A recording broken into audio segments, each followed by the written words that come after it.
Halo. Pul. Oh. Ya. Ya.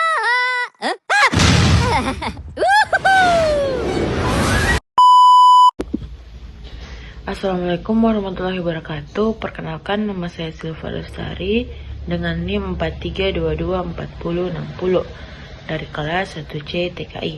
Di sini saya akan menjelaskan materi tentang limbah B3.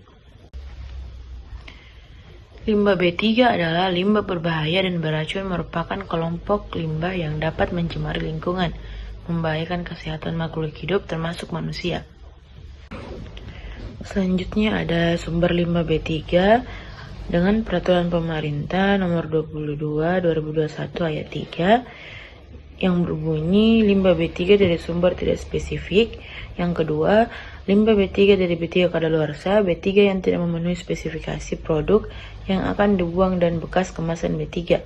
Dan yang terakhir, limbah B3 dari sumber spesifik umum. Selanjutnya ada limbah B3 dari sumber tidak spesifik. Yang pertama, limbah B3 dari sumber tidak spesifik merupakan limbah B3 yang pada umumnya bukan berasal dari proses utamanya, tetapi berasal dari kegiatan antara lain pemeliharaan alat, pencucian, pencegahan korosi atau inhibitor mikrosi, pelarutan kerak, dan pengemasan.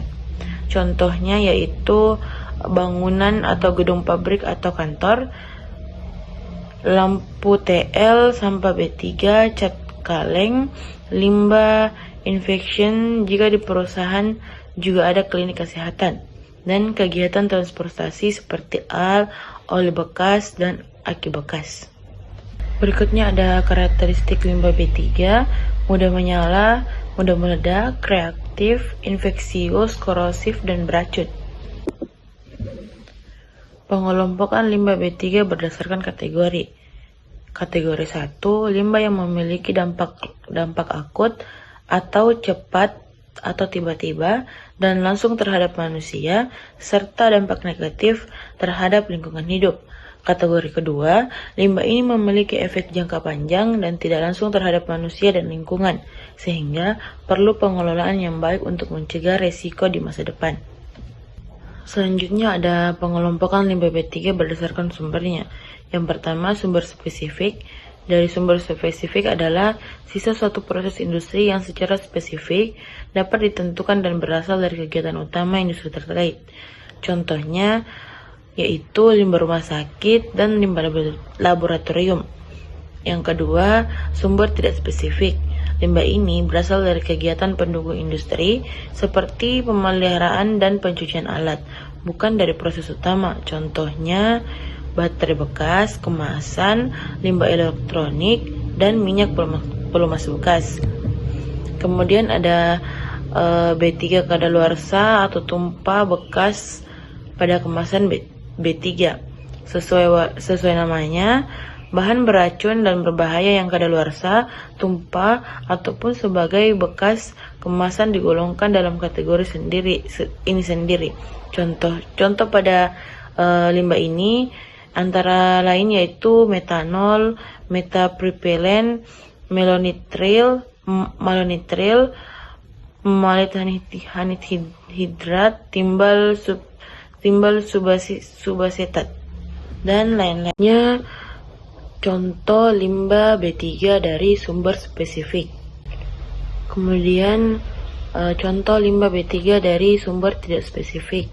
Dan contoh limbah B3 dari bahan kimia yang kadaluarsa. Selanjutnya, memahami kodifikasi limbah B3. Kode limbah A109C, asam sulfat. A. Kategori 1, limbah ini bersifat akut. Terlihat pada tabel 1 lampiran 1 peraturan pemerintah dari sumber yang tidak spesifik.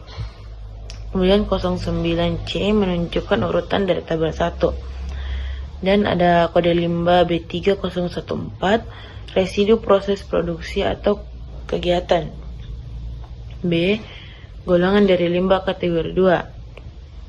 Limbah ini bersifat kronis, terdapat pada tabel 3 lampiran 1 dari daftar LB3 dari sumber spesifik, nomor urut kegiatan usaha, pupuk, dan bahan senyawa nitrogen.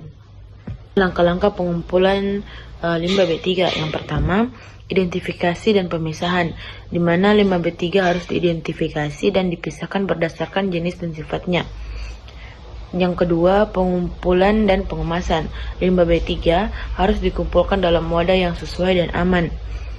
Yang ketiga, penanganan dan transportasi. Penanganan dan transportasi limbah B3 harus dilakukan dengan hati-hati dan sesuai dengan prosedur keselamatan. Dan yang terakhir yaitu pencatatan yang akurat dan lengkap mengenai jenis, jumlah, dan asal limbah B3 sangat penting. Dan yang terakhir ada sistem penyimpanan limbah B3. Yang pertama, lokasi penyimpanan. Lokasi penyimpanan limbah B3 harus dipilih dengan cermat. Yang kedua, wadah penyimpanan. Wadah penyimpanan limbah B3 harus terbuat dari bahan yang tahan terhadap zat kimia yang terkandung dalam limbah. Yang ketiga, sistem pengamanan. Sistem pengamanan yang memadai diperlukan untuk mencegah akses yang tidak sah ke area penyimpanan limbah B3. Dan yang terakhir, penanganan kebocoran. Rencana penanganan kebocoran ini harus disiapkan dan dipraktikkan secara berkala. Itu tadi materi dari limbah B3 yang dapat saya sampaikan. Kurang dan lebihnya mohon dimaafkan. Wassalamualaikum warahmatullahi wabarakatuh.